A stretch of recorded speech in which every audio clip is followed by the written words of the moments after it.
Good morning, everyone. About 1 year ago, at age 33, I had accomplished what I consider to be the trifecta in life. I had an incredible family, an amazing career, and we just closed on our dream home. All the puzzle pieces had finally come together, and now I could sit back and enjoy it all. But as is often the case, life had other plans, and soon after we moved into our home, my whole world fell apart. While I had been healthy my entire life, I suddenly found myself diagnosed with angiosarcoma.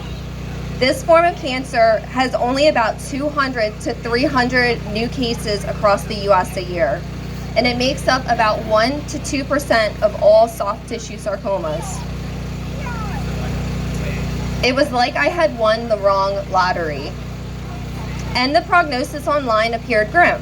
One source citing a 5-year survival rate of only 12%, with a high recurrence rate to boot.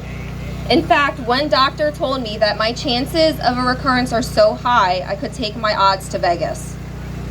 So having been diagnosed with what is considered a very aggressive, rare form of cancer, I'm left with one question: what has cancer done for me?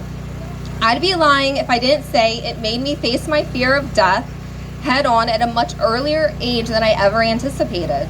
The thought of dying terrified me, and not just the part of realizing my immortality as we see it, but it was the thought of leaving my 2-year-old son behind before he even had the chance to remember me that broke my heart. It was the realization that the unbearable thought of just losing one person I love pales in comparison to the overwhelming thought of losing everyone I love all at once.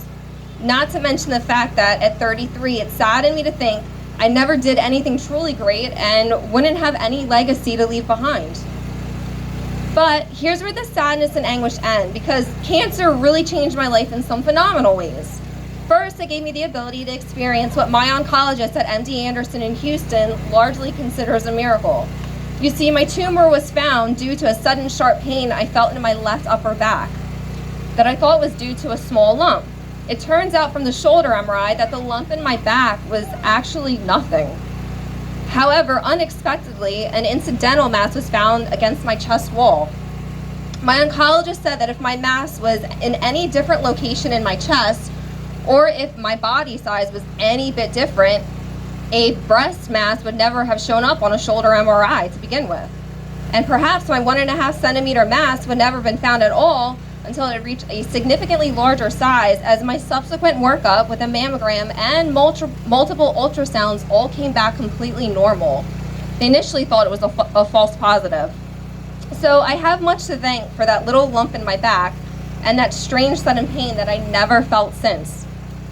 Secondly, cancer taught me what it means to advocate for yourself. The core biopsy of my vascular tumor came back as a benign hemangioma. After further research on my part, I learned that a benign hemangioma in the breast was even more rare than an actual diagnosis of angiosarcoma. I also learned that angiosarcoma can come back falsely benign in up to 35% of all core biopsies. And the only way to completely rule it out was to have it removed in its entirety. After the hospital that performed the core biopsy largely backed off, I knew I needed to switch my care to a sarcoma center.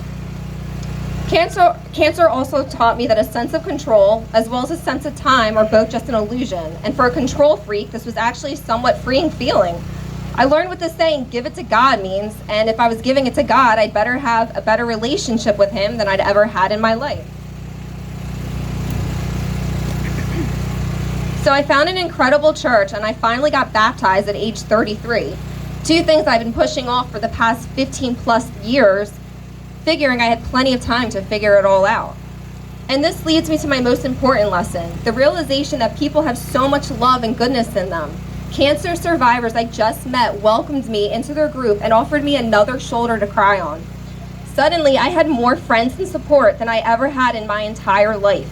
My family went through a literal journey of blood, sweat, and tears as they helped me recover through 2 surgeries and flying to Houston every 3 months for scans.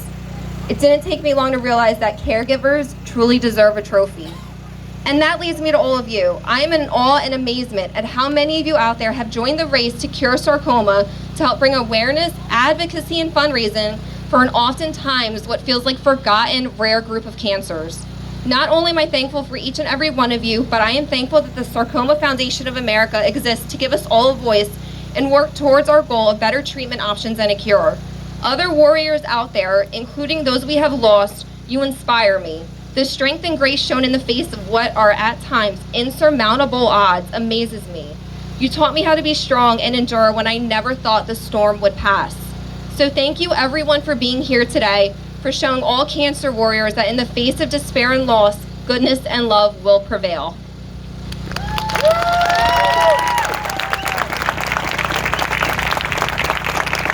And now I would like to welcome Laura with Racing for Renzi.